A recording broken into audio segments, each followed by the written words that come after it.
আস্তাদ আব্দুল্লাহ কইছে খেজুরের হিসাব দিছে, বালক হিসাব। অনেকে বলছে এতদিন হিসাব ছিল কই, আমি কি হিসাব আসিল? হিসাব ছিল, খেজুর ঠিকই আইছে। এগুলো আসার পরে কওমি বাইরা যারা আছে এতিমখানা, এরা সব লয়ে গেছে। আমরা পাইছি না আর কি, দেশের কেউ জানছে না। এতিমখানা আছে, মাদ্রাসা আছে, মাদ্রাসা দিছে, অসুবিধা নাই, এটাতে এরাই তো নিব, কিন্তু আমরাও দেওয়া দরকার ছিল। কতক্ষণ ঠিক না বেটি? এগুলা যখন এই যে আপনার এলাকাতে আইসি রে বা তখন আইসে না, নবীগঞ্জ আইসে না, আইব কইদের পরে আইব আস্তে আস্তে সব জায়গায় ঢুকতেছে, পর্যায়ক্রমে সব জায়গাতে আসবে। হ্যাঁ, সব জায়গায় আসবে। তবে আমার কত হইলো এতিমখানা দিবে, মাদ্রাসা দিবে। এবার যে মাদ্রাসাতে হুক নিয়ে যাবে এটা তারাই খাবে, আমার কোনো আপত্তি নাই। কিন্তু আমার কত হইলো রাষ্ট্রীয় ভাবে যেটাই যেখানে আসবে এটা শুধুমাত্র একতরফা কেউ যেন না নেয়। আমরা দেশে ধর্মীয় বিভিন্ন গ্রুপ আছে, গ্রুপ সিন্ডিকেট, গ্রুপের মধ্যে যার যার মত করবে বুঝা মাল খান নয়া জায়গা, অনেকে বঞ্চিত হয়। এই বঞ্চিত হলে তার সমন্বয় হলো না, সমন্বয় করে সব কিছু নিশ্চিত করতে হবে। আমি বলছি এই কথাটা, অনেক হুজুর আবার গাল ফুলাইলেন।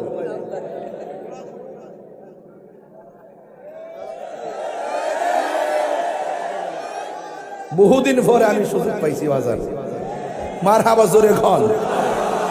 আমার কথা কি রাগ করতেছেন আপনারা? আমি বুঝাইতে চাইতেছি যে হারাম টাকা দিয়া দান করলে ডাবল গুনাহ। সুদের টাকা দিয়া দান করে যদি কেউ কয় আমি সওয়াব কামাবো, ভাই বাজান চাচা ও চাচা, সুদের টাকা দিয়া দান কইরা যদি কেউ কয় যে আমি ডাবল সওয়াব, এটা ডাবল গুনাহ হইল। ফেরে সুদ খাওয়া এক গুনাহ, আবার হারাম টাকা দিয়া দান কইরা সওয়াবের আশা করা আরেক গুনাহ। খারাপ কথা কইতাছি? ফতোয়া কিন্তু এগুলো চাচা, ফতুয়া খাইত করলাম হবে না, ফতুয়ায় তাহিরি কি কই না করে বেটা, মারহাবা জোরে কর। তাইলে আমরা যাকাত কি গরিবের প্রতি করুণা নাকি গরিবের হক? যারা যাকাতের টাকা দিয়ে মানবতার ফেরিওয়ালা সাজতে চায় চলবে না। আল্লাহ বলছেন, রাসূল বলছেন, যাকাত দিলে তোমার মাল পবিত্র হয়। যাকাত যদি তুমি না দাও, এই যাকাত না দেওয়ার কারণে তোমার সম্পদ হাসরের মাঠে সর্পে পরিণত হবে, তোমার ভিতরে গিয়ে ডুববে আর তোমাকে ধ্বংসন করবে। এই আযাব থেকে বাঁচার জন্যই তুমি গরিবকে যাকাত দাও। এই জন্য বরং গরিবকে যাকাত দিলে তোমার জানটা বাঁচলো।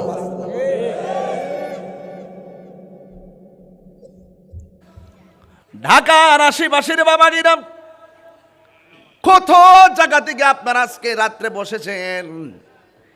এই রাত্রে আজকে স্মৃতিচারণ করলাম একটা শানগে। এই দরবারের প্রতিষ্ঠাতা যিনি, তাকে নিয়ে যদি কথা না বলি হক আদায় হবে না। অনেক মায়া করতো না আমারে বাজান।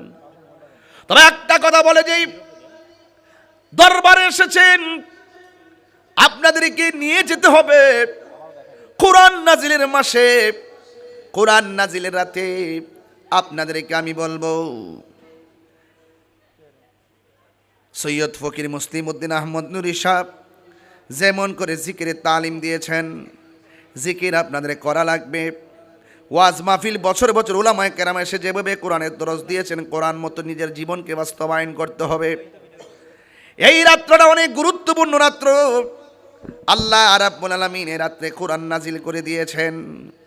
ফজর পর্যন্ত ইবাদত করবেন। আমি শুরুতেই বলেছি এই রাত্রটা অনেক গুরুত্বপূর্ণ। মান কামা ঈমানান ওয়া ইহতিসাবান গফিরা লাহু মা তাকাদ্দামা মিন যামবিহি ওয়া মা তাআখার। যেই ব্যক্তি লাইলাতুল কদর রাত্রি ঈমানের সাথে সওয়াবের আশা করে ইবাদত বন্দেগী করবে, আল্লাহ রাব্বুল আলামিন তার পূর্বের পরের সব গুনাহগুলো আল্লাহ মাফ করে দিবেন। ইজা দাখালাল আশরু শুদ্দা মিজারাহু, আল্লাহর হাবিব নিজের লুঙ্গি মুবারক টাইট করে বাঁধতেন এই রাত্রে বেশি করে ইবাদত করার জন্যে। ও আহিয়া লাইলাহু, আল্লাহর হাবিব সারা রাত্র সজাগ থাকতেন। ওয়া আইকাজা আহলাহু, আল্লাহ রাব্বুল আলামিন তার পরিবারকে ঘুম থেকে জাগিয়ে তুলতেন। তাইলে আপনি যদি রাসূলুল্লাহকে মহব্বত করেন, সারা রাত্র আতশবাজি না ফুটাইয়া, মার্কেটে যাইয়া আড্ডা না মাইরা, দোকানপাটে রাস্তাঘাটে ঘোরাফেরা না কইরা আল্লাহর ইবাদতে মশগুল হয়ে যাওয়া লাগবে। আর আপনি যদি আল্লাহর প্রেমে মশগুল হতে পারেন, আপনি কাগজে কলমে লিখে রাখতে পারেন। আল্লাহর হাবিব বলেন, ফরজ নামাজের পাশাপাশি বেশি বেশি যারা নফল ইবাদত করবে, আল্লাহ রাব্বুল আলামিন তারে বান্দা থেকে আমার আল্লাহর বন্ধু বানায়া নিবে। আল্লাহু আকবার। আল্লাহর বন্ধু যারা হবে তাদের কোনো ভয়? বন্ধু কি এমনি হওয়া যায়? নামাজ 5 ওয়াক্ত পড়তেছেন, আবার সুদও খাইতেছেন, ওলি হওয়া যাইব?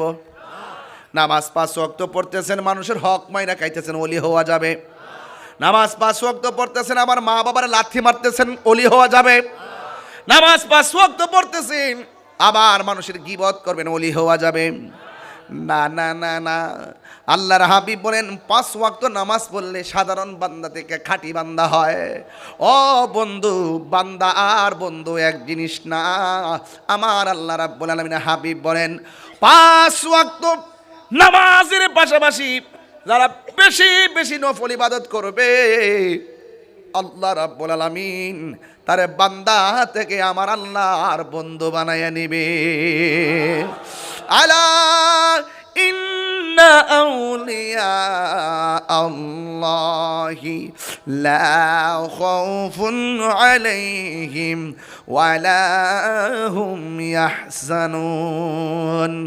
আল্লাহ বলে, সাবধান, নিশ্চয়ই আমার বন্ধু যারা হবে, দুনিয়াতে চলবে ফিরবে, খাইবে ঘুমাইবে, তাদের কোনো ভয় এবং হাসরের ময়দান যিনি কায়েম হয়ে যাবে, ওই কঠিন মুসিবতে তাদের কোনো চিন্তা নাই।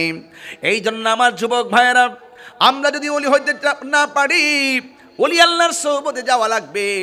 আমরা যদি কিছু না চিনি, আল্লাহর ওলি আল্লাহওয়ালাদের কাছে যেতে হবে। মুদিমালের দোকানে গেলে মুদিমাল পাওয়া যায়, আর আল্লাহওয়ালার দরবারে গেলে, আল্লাহর ওলিদের দরবারে গেলে আমার আল্লাহ পাওয়া যায়। ঠিক কি না বলেন?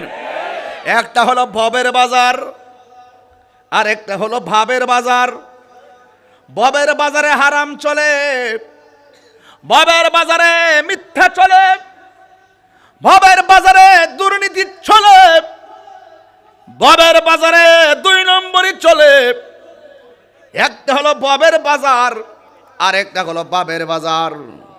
ভবের বাজারের অনেক সদাই কিনতে যায় জৈবিক চাহিদা, নিজের ব্যক্তিগত চাহিদা মেটানোর জন্যে। আর ভাবের বাজারে মানুষে যায় নিজের আত্মাকে উন্নতি করার জন্যে। আর ভাবের বাজারের সেন্টার হলো আল্লাহর ওলিদের দরবার। কথা বলেন ঠিক কিনা? আল্লাহর ওলি দরবার। ইয়া আইয়ুহাল্লাযীনা আমানু তাকুল্লাহ ওয়াবতাগু ইলাইহিল ওয়াসিলা। আল্লাহ রাব্বুল আলামিন বলেন, হে ঈমানদারগণ, তোমরা আমি আল্লাহকে ভয় করো। জবান খুলে বলুন, ভয় করব একজনকে। জবান খুলে বলুন, তিনি কে? তিনি কে? এরপর আল্লাহ বলছেন, ওয়াবতাগু ইলাইহিল ওয়াসিলা। আল্লাহর পথ, নবীর পথ, আখিরাতের পথ জানার জন্য আল্লাহ ওয়ালার দরবারে গিয়ে ওসিলা তালাশ করো। নামাজ পড়ো, রোজা রাখো, হজ করো, যাকাত দাও, মা বাবার খেদমত করো, সত্য কথা বলো, হক কথা বলো, আল্লাহকে ভয় করো। আল্লাহকে ভয় কাকে বলে? রমজান মাসে হাতের মধ্যে পানির বোতল নিয়েছি, পানিটা খুললাম, কিন্তু মুখের মধ্যে দিতে যায় মনে মনে ভাবলাম, ঘরের দরজা লাগাইয়া আমি খাওয়ার জন্য রেডি হয়েছি।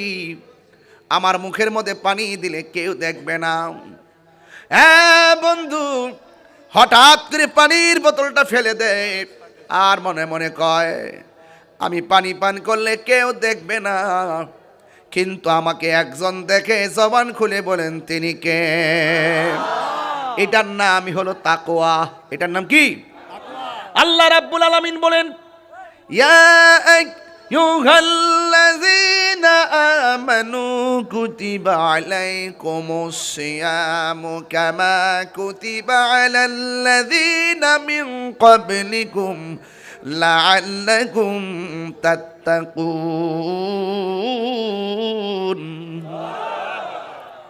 আল্লাহ রাব্বুল আলামিন বলেন, হে ঈমানদারগণ, তোমাদের উপরে রোজাকে ফরজ করা হয়েছে যেমন করে তোমাদের পূর্ববর্তীগণের উপরে রোজা ফরজ করা হয়েছিল। এই রোজার মাধ্যমে তোমরা পরহেজগার হবে, রোজার মাধ্যমে তোমরা মুত্তাকি হবে।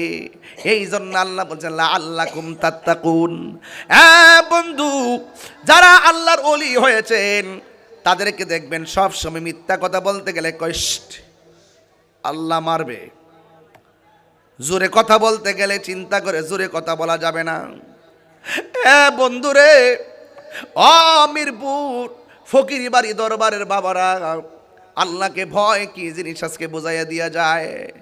আল্লাহকে ভয় কি জিনিস আমার আল্লাহ রাব্বুল আলামিনের হাবিব বলেন, হাসরের ময়দান যেদিন কায়েম হবে, যেই দিন মানুষ নিজের ঘামে নিজেরা সাঁতার কাটবো, আল্লাহর ছায়া বিনে কোনো ছায়া থাকবে না। ওই কঠিন মুসিবতের সময় আমার আল্লাহ 7 প্রকার মানুষকে আরশে আজিমের নিচে ছায়া দিবে। এর মধ্যে 1 প্রকার মানুষ হলো যারা আল্লাহর ভয়ে গুনার কাজ ছাইরা দেয়, যা কেউ দেখে না। জবান খুলে বলেন দেখে কে? আল্লাহকে যারা ভয় পায় গুনার কাজ ছেড়ে দেয়, আল্লাহ রাব্বুল আলামিন হাবিব বলতেছেন, আমার আল্লাহ রাব্বুল আলামিন তাকে আরশে আজিমের নিচে ছায়া দিয়ে দেয়। এই জন্য আল্লাহ বলে লাআল্লাকুম তাত্তাকুন। রোজা এমন একটা ইবাদত, যে ইবাদতের মাধ্যমে আল্লাহ পাক বান্দাকে মুত্তাকি বানাবে। আর আপনি যদি মুত্তাকি হতে পারেন, আল্লাহওয়ালা হতে পারেন, পরহেজগার হতে পারেন, আমার আল্লাহ বলেন মুত্তাকিনদের জন্য আমি পুরস্কার রাখবো স্পেশাল। আল্লাহ রাব্বুল আলামিন কোরআনে বলে দিয়েছেন, ওয়ালিমান খাফা মাকামা রাব্বিহি জান্নাতান।